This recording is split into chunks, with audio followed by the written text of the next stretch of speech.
मेरी पत्नी गर्भवती थी और मैं अपने दिल पर पत्थर रखकर बैठा था। मैं जानता था कि वह बच्चा मेरा नहीं है, क्योंकि मैं पिता नहीं बन सकता था, लेकिन अपनी कमी छिपाने के लिए मैं चुप रहा। जब मेरी पत्नी ने बच्चे को जन्म दिया, तो ये जानने के लिए कि यह किसका बच्चा है, मैंने बच्चे का डीएनए करवाया। लेकिन मुझ पर आसमान टूट पड़ा और मुझे अपनी पत्नी से नफरत होने लगी, क्योंकि वह बच्चा तो मेरा नाम आर्य शर्मा था और मेरी जिंदगी की कहानी किस्मत के एक बेरहम खेल का लंबा और दर्दनाक हिस्सा थी। मैं एक कंपनी में सिक्योरिटी गार्ड की नौकरी करता था। मेरी पढ़ाई बस मैट्रिक तक थी, जो मैंने बड़ी मुश्किल से पूरी की थी। इसके बाद की पढ़ाई मेरे लिए एक सपना बनकर रह गई, एक ऐसा सपना जिसे मेरी गरीबी ने कभी पूरा होने नहीं दिया। उस पढ़ाई के हिसाब से जो नौकरी मुझे मिली, मैंने उसे ही अपना नसीब मानकर कबूल कर लिया था। मैंने खुद को समझा लिया था कि शायद यही मेरी मंजिल है, लेकिन अंदर ही अंदर एक ख्वाहिश की चिंगारी सुलग रही थी, एक ऐसी ख्वाहिश जो मुझे इस गरीबी से निकालने के लिए प्रेरित करती थी। मैं खानदानी तौर पर गरीब नहीं था, बल्कि मेरी इस हालत के पीछे मेरे पिता का बहुत बड़ा हाथ था। यह सब कुछ उन्हीं की वजह से हुआ, एक धोखा जो उनकी जिंदगी और मेरा भविष्य दोनों निगल गया। मेरी जिंदगी मेरे भाई बहनों से बिल्कुल अलग थी। मेरा बड़ा भाई रोहन, जो मुझसे 5 साल बड़ा था, यूनिवर्सिटी से एमबीए कर रहा था। उसकी हर ख्वाहिश, हर सपना पूरा किया जाता। वह नए नए ब्रांड के कपड़े पहनता, महंगे मोबाइल फोन उसके हाथ में रहते, और उसके पास अपनी स्पोर्ट्स कार भी थी। मेरी बड़ी बहन प्रिया, जो मुझसे 3 साल बड़ी थी, वह भी एक मशहूर यूनिवर्सिटी में पढ़ रही थी। वह भी रोहन की तरह महंगी चीजों की शौकीन थी। इन दोनों के पास बैंक बैलेंस था। वह अपने दोस्तों के साथ हंसते खेलते नजर आते थे। अपनी स्पोर्ट्स कारों में बैठकर वह गुरूर से गर्दन अकड़ाए फिरते थे। वह मुझे देखते थे तो एक नफरत भरी मुस्कान उनके होठों पर आ जाती थी, जैसे मैं उनकी खुशियों में कोई कमी हूं। और एक मैं था जिसके पास एक सेकंड हैंड बाइक भी नहीं थी। मैं पैसे बचाने के लिए घर से दफ्तर तक पैदल जाता था। यह लंबा रास्ता मेरे कदमों के साथ साथ मेरी इज्जत को भी कुचलता था। आर्य की जद्दोजहद और अपमान। हमारा घर एक बहुत बड़ा महल जैसा था, इतना बड़ा कि इसमें 10-15 परिवार आराम से रह सकते थे, लेकिन उसमें मेरी कोई जगह नहीं थी। मैं उस आलीशान घर के बाहर नौकरों के क्वार्टर में रहता था। नौकरी से वापस आने के बाद सैकड़ों काम होते थे जो शादियां आंटी ने मेरे लिए छोड़े होते थे। इन कामों में बर्तन धोना, गाड़ी साफ करना और बगीचे की देखभाल शामिल थी। थका हारा मैं इन कामों में जुट जाता था। इन कामों के बदले में मुझे 2 वक्त का खाना और रोहन भाई के पुराने कपड़े मिलते थे। मेरी तनख्वाह 10,000 रुपये थी और मेरी कोशिश रहती थी कि इन 10,000 में से 9,000 हर महीने बचा लूं। मैं सारी जिंदगी अपने भाई बहनों और शादियां आंटी की गुलामी नहीं कर सकता था। मेरा भी दिल करता था कि मेरा एक छोटा सा ही सही, लेकिन अपना घर हो, जहां कोई मुझे नौकर न कहे और न हर वक्त मेरी बेइज्जती करे। इस सपने को पूरा करने के लिए मैं पैसे जमा कर रहा था, लेकिन इस सपने को पूरा होने में सालों लगने थे। मेरे क्वार्टर के सामने जो कई एकड़ में फैली हवेली थी, उसमें मेरा भी हिस्सा था, लेकिन इस हिस्से को कोई भी मानने और मुझे देने को तैयार नहीं था। और अगर मैं अपना हिस्सा मांगता तो जान जाने का खतरा था। जब मैंने 18 साल की उम्र में कदम रखा, तो मेरे अंदर के जवान खून में जोश आया। मैंने सोचा, घर और कारोबार में मेरा उतना ही हक है जितना रोहन और प्रिया का है, और मुझे यह हक लेना चाहिए। लेकिन जब मैंने अपने हिस्से की बात शादिया आंटी से की, तो उन्होंने मुझे बुरी तरह से डांटा। मैं अपनी बात पर अड़ा रहा और उन्हें जिद में कह गया कि अगर वह मेरा हिस्सा नहीं देंगी तो मैं पुलिस में रिपोर्ट करूंगा और अदालत जाऊंगा। उसी शाम पुलिस ने मुझे सड़क से उठा लिया। सारी रात पुलिस के टॉर्चर से मैं मौत के करीब चला गया था। मेरे शरीर पर हर जगह छोटे और नीले निशान पड़ चुके थे, क्योंकि मैंने शादिया गुप्ता को धमकी दी थी, जो शहर की जानी मानी बिजनेसमैन और सोशल वर्कर थी, जिसकी जेब से पुलिस वालों की जेबें भरती रहती थीं। वह कैसे उसके इशारे पर न नाचते। अगले दिन मुझे छोड़ दिया गया, लेकिन पुलिस स्टेशन से निकलते वक्त मुझ में इतनी भी हिम्मत नहीं थी कि मैं एक कदम भी चल पाता। शादिया ने एक एहसान किया कि उस दिन करण काका, जो हमारे घर के पुराने नौकर थे, को पुलिस स्टेशन भेज दिया। मैं तो बेहोश हो गया था, तो करण काका ही मुझे उठाकर घर लाए और उनकी पत्नी कृष्णा भाभी ने मेरी मरहम पट्टी की। मेरा अंग अंग दुख रहा था। उसी दिन शाम को शादियां आंटी एक घमंड भरी मुस्कान के साथ मेरे क्वार्टर में आईं और मेरी हालत देखकर हंसने लगीं। कहने लगीं, लड़के, तुम मुझे धमकी दे रहे थे, और वह भी उस पुलिस और अदालत की जिसे मैं अपनी जेब में लिए घूमती हूँ। कुछ सिक्कों में बिक जाने वालों से मुझे डरा रहे थे। कहो, अब कैसा लग रहा है? दिमाग से जवानी का जंग लगा जोश उतरा कि नहीं? अब तुम्हें समझ आ गई होगी कि तुम्हारी एक ढेले की भी औकात नहीं और तुम चले हो शादिया गुप्ता की जायदाद से हिस्सा मांगने। आइंदा हिस्से के बारे में बात करने से पहले भी 100 बार सोचोगे, बल्कि अब तो तुम जायदाद में हिस्से के बारे में सोचते हुए भी डरोगे। तुम शादिया गुप्ता के यहाँ एक नौकर हो और मेरा एहसान मानो कि तुम्हें रहने को छत दे दी है।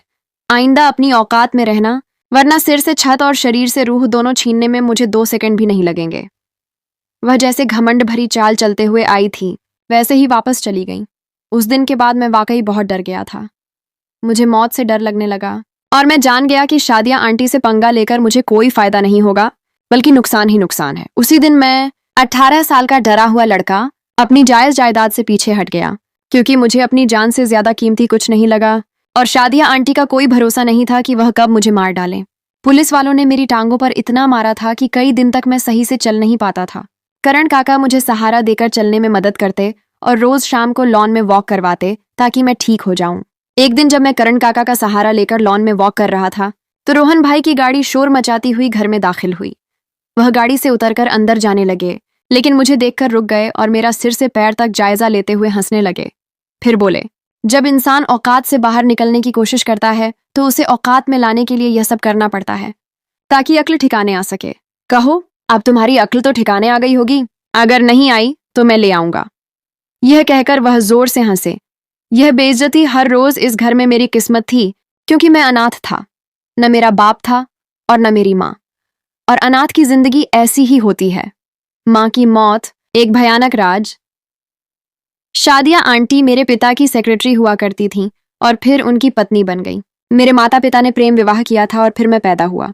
मेरे माता पिता मुझसे बहुत प्यार करते थे और हमारी जिंदगी बिल्कुल किसी सपने जैसी थी। हमारा बड़ा सा घर, मेरी हर ख्वाहिश पूरी करने वाले पिता और मुझ पर जान छिड़कने वाली माँ।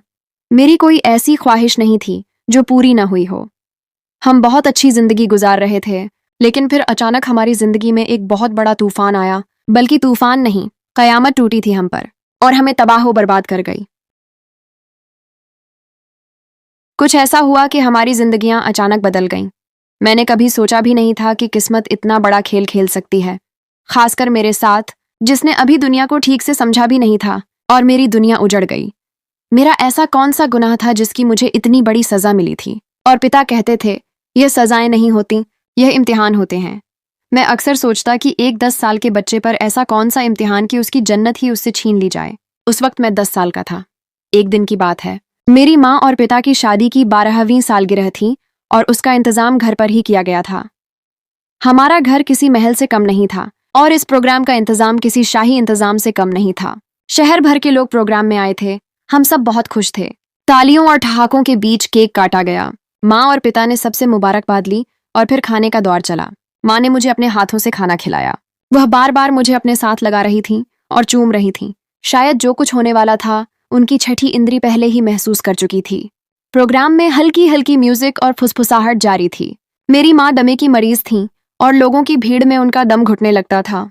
वह प्रोग्राम छोड़कर छत पर चली गईं और अभी कुछ देर ही गुजरी थी कि एक जोरदार चीख के साथ कुछ धड़ाम से गिरने की आवाज आई। सब उस आवाज की तरफ भागे और सामने का मंजर देखकर सबकी चीखें निकल गईं। मेरा छोटा सा दिल कांप उठा था। पिता लड़खड़ाते कदमों से उस तरफ भागे जहां मेरी माँ खून में लथपथ पड़ी थी। कुछ देर पहले जो चीख सुनाई दी थी वह मेरी माँ की थी और वह जो आवाज आई थी वह उनके गिरने की थी। माँ छत से गिर गई थी और हमारे घर की छत बहुत ऊंची थी। उससे गिरकर बचने की उम्मीद नहीं थी। मैं 10 साल का आर्य अपनी माँ को यूं खून में डूबा देखकर सदमे में चला गया था। तब मेरे पिता की सेक्रेटरी शादिया आंटी ने मुझे गले लगाया और कमरे में ले गईं। मुझे तसल्ली दी और प्यार भरी लोरी सुनाकर सुला दिया। जब मेरी आंख खुली तो मुझे रोने और चीखने की आवाजें आ रही थीं। मैं कमरे से बाहर आया तो देखा मेरी माँ सफेद कपड़ों में सोई हुई थी। पिता उनके सिरहाने बैठे रोए जा रहे थे। पिता की हालत रो रो कर खराब हो चुकी थी और अपनी माँ को यूं देखकर मैं जान चुका था कि वह हमेशा के लिए जा चुकी हैं। आज के बाद मैं अपनी माँ को कभी नहीं देख पाऊंगा। शादिया का घर में आना और पिता की मौत, आइडॉय मेरी माँ को दफना दिया गया था। काफी दिन तक पिता होशो हवास में नहीं थे। इस दौरान शादिया आंटी एक साए की तरह मेरे साथ रहीं। अगर वह मेरा ख्याल न रखती तो मैं गहरे सदमे में चला जाता। वह सब कुछ भूलकर बस मेरे लिए हमारे घर में रुकी हुई थीं। मेरे खाने पीने सोने सबकी फिक्र उन्हें होती थी और साथ ही वह कारोबार के मामले भी देख रही थीं, क्योंकि पिता इस पोजीशन में नहीं थे। उन दिनों वह अकेली सारे मामले संभाल रही थीं और उनके माथे पर मैंने एक शिकन तक नहीं देखी थी। उनकी कोशिशों से पिता भी आखिरकार सदमे से निकल आए। वह शादिया आंटी के शुक्रगुजार थे जिन्होंने इस मुश्किल घड़ी में उनका इतना साथ दिया और मुझे संभाला। मैंने भी पिता से कह दिया था कि अगर माँ के बाद शादिया आंटी न होती तो मैं भी माँ के पास अब तक जा चुका होता। पिता मेरी बात सुनकर तड़प गए और मुझे सीने से लगा लिया। वह शादिया आंटी का जितना भी शुक्रिया अदा करते कम था। मैं तो हर वक्त शादिया आंटी करने लगा। मुझे 24 घंटों में उनकी ज़रूरत रहने लगी थी। वह हर वक्त मेरे पास तो नहीं हो सकती थीं, लेकिन मैं उनका आदी हो गया था। वह माँ के बाद मुझे माँ ही लगती थीं। वह मेरे स्कूल टीचर से मेरा रिपोर्ट कार्ड लेने आतीं, मेरे लिए अपने हाथों से मज़े मज़े के खाने बनाकर भेजतीं और गिफ्ट भी भेजा करती थीं। माँ को मरे हुए 1 साल हो चुका था और इस तरह शादिया आंटी से मुझे माँ का प्यार मिला था। तभी पिता के एक दोस्त ने उन्हें सलाह दी कि वह शादिया आंटी से शादी कर लें, क्योंकि मुझे एक माँ की बहुत ज़रूरत है और मेरे लिए शादिया आंटी से अच्छी माँ कोई नहीं हो सकती थी। पिता ने मुझसे पूछा तो मैंने खुशी जाहिर करते हुए फौरन शादिया आंटी से शादी करने को कहा। मेरे लिए इससे अच्छी बात और क्या हो सकती थी कि शादिया आंटी हर वक्त मेरे पास रहती और मुझे प्यार करती। लेकिन एक मसला था, जैसे मैं अपने पिता का बेटा था तो शादिया आंटी के भी 2 बच्चे थे। बड़ा बेटा रोहन जो 16 साल का था और बेटी प्रिया 14 साल की थी। शादिया आंटी तलाकशुदा थीं और नौकरी करके अपना और अपने बच्चों का पेट पालती थीं। तलाक के बाद उनके माता पिता ने उन्हें अपने घर रखने से मना कर दिया था, क्योंकि इस तरह उनकी दूसरी बेटियों की जिंदगियों पर असर पड़ता था। शादिया आंटी का तलाकशुदा होना और 2 बच्चों की माँ होना कोई बड़ी बात नहीं थी। थोड़ी सोच विचार के बाद पिता मान गए और शादिया आंटी से बात की। उन्होंने पहले तो मना किया, लेकिन फिर मेरे बहुत जोर देने पर वह मान गईं। और फिर एक दिन वह पिता की पत्नी और मेरी माँ बनकर हमारे घर आ गईं। मैं बहुत खुश था, क्योंकि मुझे सिर्फ एक माँ ही नहीं बल्कि 2 भाई बहन भी मिल गए थे। शादिया आंटी के आने से जैसे घर में रौनक आ गई थी। शुरू शुरू में रोहन और प्रिया खामोश और शांत रहे, लेकिन फिर वह भी घुल मिल गए। शादिया आंटी मुझसे बहुत प्यार करती थीं और पिता भी रोहन और प्रिया का ख्याल रखने की पूरी कोशिश करते थे। हमारा घर एक बार फिर जन्नत का गहवारा बन चुका था, लेकिन शायद हमें खुशियां रास नहीं आती थीं। हमारी जिंदगी में एक बार फिर से बदकिस्मती आ गई। मेरी जिंदगी एक बार फिर से उसी स्टेज पर आ खड़ी हुई थी जब माँ चली गई थी। उस कयामत के बाद लगता था कि अब कोई कयामत हमें हिला भी नहीं सकती, लेकिन इस बार जो कयामत टूटी थी उसने मुझे अंदर से हिलाकर रख दिया था। जिंदगी अच्छी भली गुजर रही थी। शादिया आंटी और पिता की शादी को 4 साल हो चुके थे। इन 4 सालों में न मुझे शादिया आंटी से कोई शिकायत थी और न ही पिता को। वह एक अच्छी माँ, अच्छी पत्नी और बेहतरीन बिजनेसमैन थी। उनके दिल में प्यार ही प्यार था और सबसे ज्यादा प्यार तो मेरे लिए था। मैं उनका लाडला बेटा था। लेकिन फिर एकदम सब कुछ बदल गया जब अचानक पिता की तबीयत खराब होने लगी। और एक दिन पिता की तबीयत में मामूली सी तब्दीली आई और फिर अचानक उनका इंतकाल हो गया। माँ की मौत की तरह पिता की मौत भी बहुत अचानक थी। पिता की मौत ने 7 आसमान मुझ पर तोड़ डाले थे। मुझे पिता की कही बात याद आई कि कुछ दर्द इम्तिहान होते हैं। तो क्या इम्तिहान के लिए सिर्फ मैं ही चुना गया था? पहले माँ को छीन लिया गया और अब पिता को भी मुझसे दूर कर दिया गया। मैं माँ की मौत के बाद उस दिन फिर से रोया और बहुत रोया। लेकिन हैरानी की बात यह कि आज मेरे पास मुझे संभालने वाला और मेरे आंसू पोंछने वाला कोई नहीं था। भयानक खुलासा। शादिया आंटी का दुख भी मैं समझता था। उन्होंने भी मेरी तरह दूसरी बार किसी अपने की जुदाई बर्दाश्त की थी। जब माँ मरी थी तब मैं बहुत छोटा था, लेकिन अब मैं थोड़ा बड़ा और समझदार हो चुका था। कुछ दिन बाद मैं खुद ही संभल गया और अपने कमरे से निकलकर शादिया आंटी के कमरे की तरफ गया। मैं कुछ वक्त उनके साथ बिताना चाहता था। उनके कमरे का दरवाजा खुला हुआ था। जब मैं उनके कमरे के पास पहुंचा तो अंदर से आती आवाजें सुनकर रुक गया। और फिर जो कुछ मैंने सुना और देखा, मेरे पैरों तले से जमीन निकल गई। मेरे साथ इतना बड़ा धोखा हो चुका था, न मुझे और न पिता को पता चल सका था। शादिया आंटी के कमरे में सोफे पर टांग रखे बैठे आदमी को मैं पहचान चुका था। उसकी तस्वीर कई बार मैंने प्रिया के पास देख रखी थी। अंदर बैठा वह आदमी प्रिया और रोहन का बाप और शादिया आंटी का पुराना पति था, जिसने उन्हें तलाक देकर घर से निकाल दिया था। शादिया आंटी के कहने के मुताबिक वह उन पर बहुत जुल्म भी करता था, लेकिन वह जैसे उनके साथ बातें कर रही थी तो उससे वह दोनों प्रेमी और प्रेमिका लग रहे थे। और तभी बहुत बड़े बड़े राजों का खुलासा हुआ। पहला बड़ा और बहुत ही भयानक राज मेरी माँ की मौत थी। मेरी माँ हादसे से नहीं मरी थी, बल्कि यह सब कुछ शादिया आंटी का पहले से बनाया हुआ प्लान था। उन्होंने मेरी माँ को छत से धक्का देकर फेंका था और फिर अपनी जुबान में मिठास घोलकर उनकी जगह ले ली थी और मेरा और मेरे पिता का भरोसा जीत लिया था। और दूसरा भयानक राज मेरे पिता की मौत थी, और वह मौत भी हादसा नहीं बल्कि कत्ल था। शादिया आंटी मेरे पिता को धीरे धीरे जहर दे रही थीं, ताकि सांप भी मर जाए और लाठी भी न टूटे। और फिर पिता मर गए और शादिया आंटी ने सारी दौलत हड़प ली जिसके लिए वह आई थी। और फिर कुछ दिन बाद ही उन्होंने अपने बच्चों के बाप और पुराने पति से दोबारा शादी कर ली और मुझे मेरे आलीशान घर से निकालकर नौकरों के क्वार्टर में फेंक दिया, क्योंकि वह उससे ज्यादा मेरी लाश नहीं उठा सकती थी। जिस मकसद के लिए वह मेरे साथ प्यार का ढोंग कर रही थी वह पूरा हो चुका था, और अब वह मेरे पिता की मेहनत से बनाई गई जायदाद की वारिस बन चुकी थी, जिस पर वह अपने बच्चों और पति के साथ राज कर रही थी। और एक मैं, जिसका वह सब कुछ था, नौकरों से भी बदतर जिंदगी गुजारने पर मजबूर था, और राजाओं महाराजाओं में पला आर्य शर्मा एक गार्ड की नौकरी कर रहा है, और जो नौकर थे वह अय्याशी की जिंदगी जी रहे थे। दिलकश का आना और एक नया धोखा। इन्हीं दिनों करण काका और कृष्णा भाभी बहुत परेशान रहने लगे। पूछने पर पता चला कि उन्हें काम की वजह से यहाँ रहना पड़ता है, और पीछे उनकी बेटी को मोहल्ले के आवारा लड़के तंग करते हैं।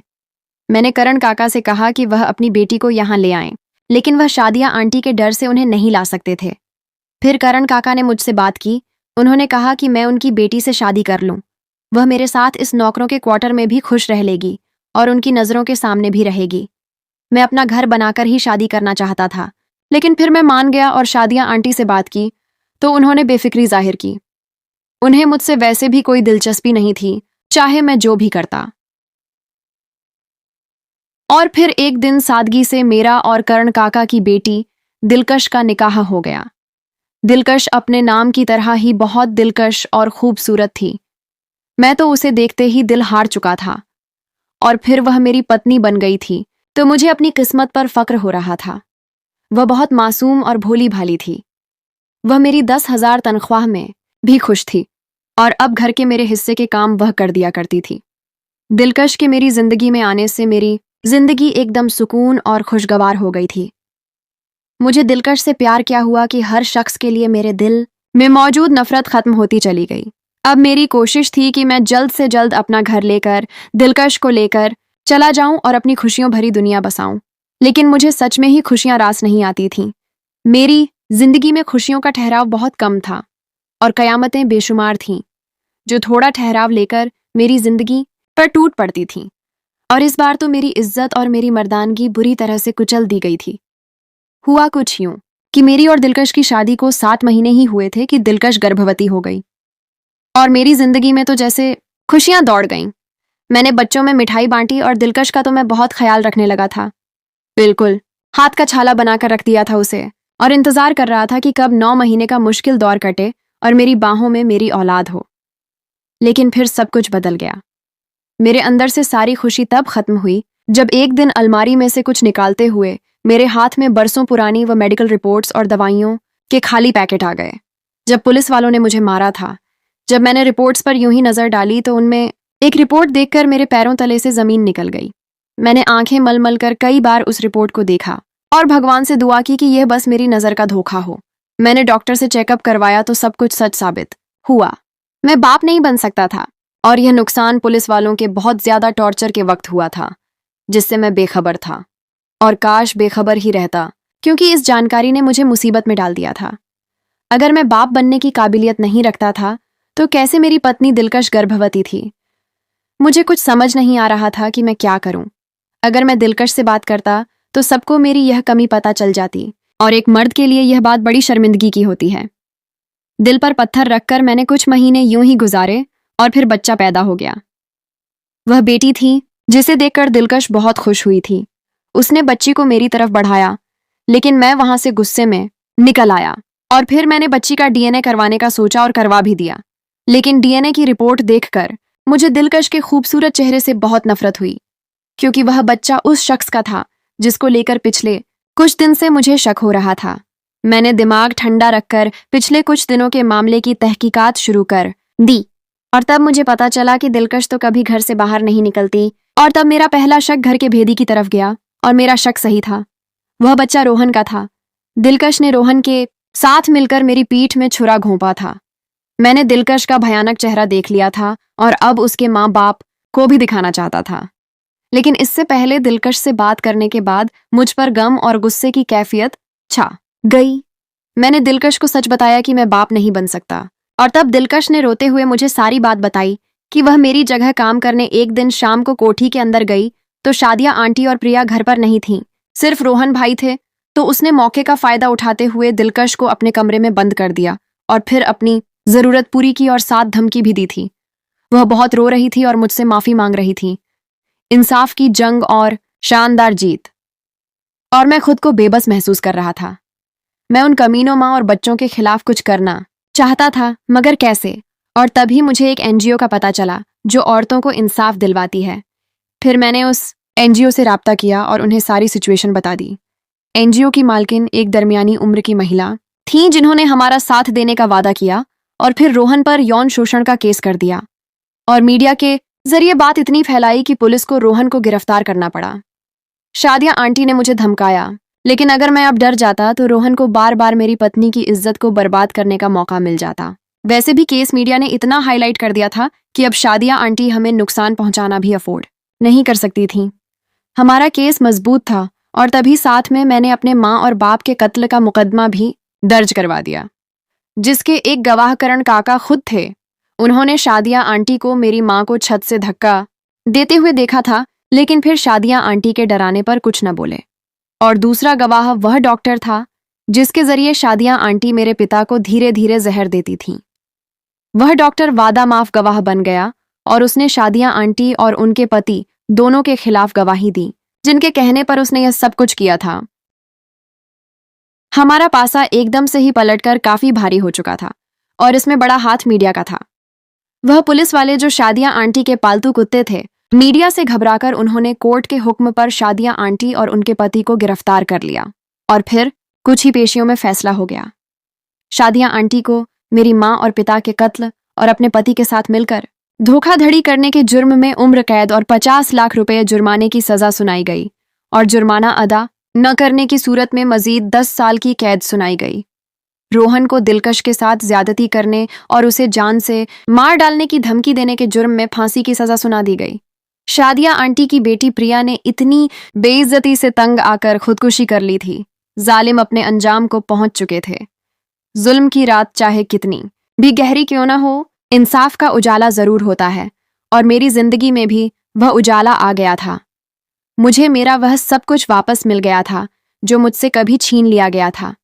अपने आलीशान महल में दिलकश के साथ मैं शिफ्ट हो गया और दिलकश की बेटी को मैंने अपनी बेटी मान लिया था। उससे नफरत करके मैं कर भी क्या लेता, उसका तो कोई कसूर नहीं था।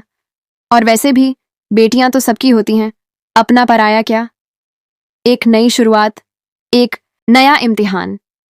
इस तरह जुल्म की वह काली रात खत्म हुई और इंसाफ का सवेरा मेरे और दिलकश की जिंदगी में आया।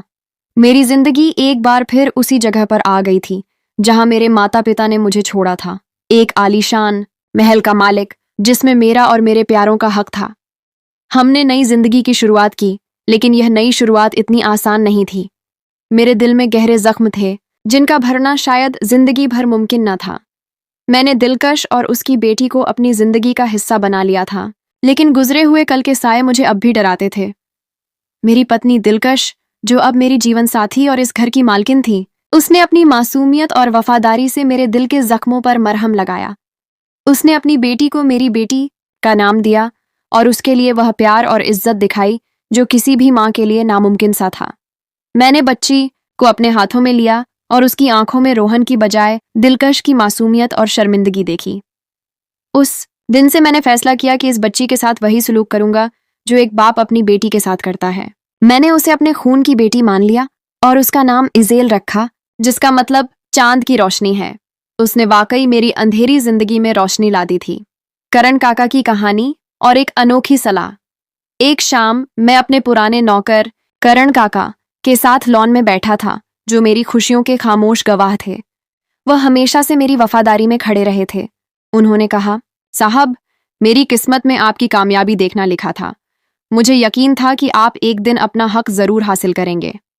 मैंने उनका शुक्रिया अदा किया और उनसे पूछा कि वह और कृष्णा भाभी मेरी मदद के बिना कैसे गुजारा कर रहे थे। करण काका ने एक लंबी आह भरी और कहा, साहब, हमने अपने बेटे कौशल को पढ़ाने के लिए सारी जमा पूंजी लगा दी थी। वह भी इंजीनियर बन गया है, लेकिन आज भी उसे नौकरी नहीं मिली। हम फिक्रमंद हैं कि वह अपने पैरों पर कब खड़ा होगा। मैंने करण काका को तसल्ली दी और उनसे कहा कि फिक्र न करें, मैं उनके बेटे को नौकरी दूंगा। उसी रात मैंने कौशल को फोन किया और अगले दिन उसे दफ्तर आने को कहा। मैंने उसकी पढ़ाई और हुनर का जायजा लिया और उसे अपनी कंपनी का प्रोजेक्ट मैनेजर मुकर्रर कर दिया। इससे करण काका की आंखों में खुशी की चमक आ गई। नए किरदारों का परिचय और एक नया मोड़। जिंदगी नॉर्मल हो रही थी कि एक दिन अचानक एक नया किरदार मेरी जिंदगी में दाखिल हुआ। एक नई सिक्योरिटी एजेंसी जिसका नाम ट्रुथ फाइंडर्स था ने मेरी कंपनी की सिक्योरिटी संभाल ली।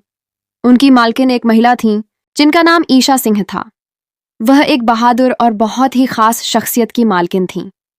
उनका चेहरा कुछ जाना पहचाना सा लगा, जैसे मैंने उन्हें पहले भी कहीं देखा था।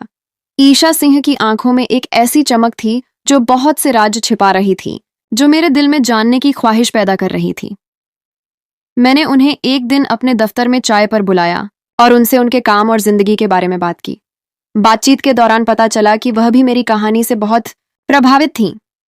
उन्होंने कहा कि उन्होंने मीडिया में मेरी कहानी पढ़ी थी और उससे उन्हें इंसाफ के लिए लड़ने की हिम्मत मिली थी।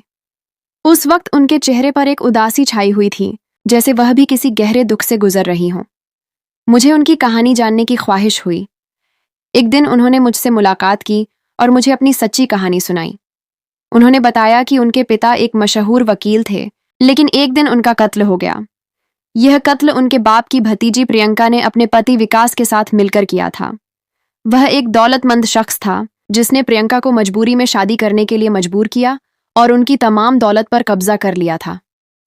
वह यह सब कुछ देखती रही, लेकिन कुछ नहीं कर सकती थी क्योंकि वह दोनों ताकतवर थे। लेकिन फिर उन्हें मीडिया से मदद मिली और उन्होंने अदालत में मुकदमा दायर कर दिया। इंसाफ के लिए उनकी लड़ाई में उन्हें सच्चाई और इंसाफ की तलाश करने वाले लोगों का एक ग्रुप मिला। उनकी मदद से उन्होंने अपने पिता के कत्ल का बदला लिया और उन्हें अदालत से सजा दिलवा दी। इस वाक़ये के बाद उन्होंने अपनी एक एजेंसी बना ली जिसका नाम ट्रुथ फाइंडर्स था। प्यार का दूसरा मौका और एक पुराना दुश्मन ईशा सिंह से मिलने के बाद मेरी जिंदगी में एक नया मोड़ आया। मैंने उनकी कंपनी के साथ काम करना शुरू कर दिया और हमारा रिश्ता प्रोफेशनल से आगे बढ़कर दोस्ती में बदल गया। दिलकश भी इस दोस्ती से खुश थी, लेकिन फिर एक दिन दिलकश को पेट में तकलीफ हुई और जब मैं उसे अस्पताल ले गया तो डॉक्टर्स ने बताया कि वह दोबारा मां बन सकती है। यह खबर मेरे लिए किसी चमत्कार से कम न थी। दिलकश भी बहुत खुश थी। उसने कहा कि शायद यह भगवान की तरफ से एक और मौका है कि हम अपनी जिंदगी को बेहतर बना सकें। यह खबर सुनकर मेरी खुशी की कोई हद न रही और मैंने दिलकश को गले लगा लिया और हम दोनों बहुत खुश हुए। मैंने यह खबर ईशा सिंह को भी सुनाई तो वह भी बहुत खुश हुई। उन्होंने मुझे मुबारकबाद दी और कहा कि यह एक बहुत ही खूबसूरत चमत्कार है और मुझे इस चमत्कार की कद्र करनी चाहिए। मुझे उनसे बहुत लगाव हो गया था और मैंने सोचा कि मैं अपनी खुशी का इजहार उनके साथ भी करूं, तो मैंने उन्हें खाने पर बुला लिया। लेकिन मुझे नहीं मालूम था कि इस मुलाकात का मेरी जिंदगी पर कितना असर पड़ेगा। खाने के दौरान मैंने ईशा सिंह को अपने दिल की बात बताई। मैंने उन्हें कहा कि मैं उनकी बहादुरी और सच्चाई से बहुत प्रभावित हूं और मैं उनसे प्यार करने लगा हूं। ईशा सिंह ने कहा कि वह भी मुझे पसंद करती थीं, लेकिन वह गुजरे हुए दुखों की वजह से डरती थीं। उनका पिछला वक्त बहुत दर्दनाक था और वह फिर से किसी पर भरोसा नहीं करना चाहती थीं। लेकिन मेरा दिल मेरी बात पर अड़ा हुआ था, तो मैंने उनसे कहा, ईशा, मैं तुम्हारे पिछले कल को समझता हूं और मैं तुम्हें किसी भी हाल में छोड़ने वाला नहीं हूं। मैं तुम्हें खुश रखूंगा और तुम्हें कभी तकलीफ नहीं दूंगा। उनके चेहरे पर एक खूबसूरत सी मुस्कान आ गई और उन्होंने कहा, आर्य, मैं भी तुम्हें बहुत पसंद करती हूँ और मैं भी तुम्हारे साथ रहना चाहती हूँ। लेकिन क्या तुम्हारी पत्नी दिलकश को हमारी इस मोहब्बत से कोई मसला तो नहीं होगा? मैंने उन्हें तसल्ली दी और कहा, नहीं, वह बहुत अच्छी है और वह मेरी खुशी में खुश है। और फिर एक दिन मैंने अपने पुराने दुश्मन रोहन को देख लिया। वह जेल से फरार हो चुका था और किसी और नाम से मेरी कंपनी में नौकरी कर रहा था। वह मुझे नुकसान पहुंचाना चाहता था और मेरे कारोबार को तबाह करना चाहता था। मैंने फैसला किया कि मैं उसे दोबारा अदालत में पेश करूंगा और उसे उसके गुनाहों की सजा दिलवाऊंगा, ताकि वह किसी और की जिंदगी तबाह न कर सके और वह अपनी जगह पर वापस जा सके, जो अब जेल में थी।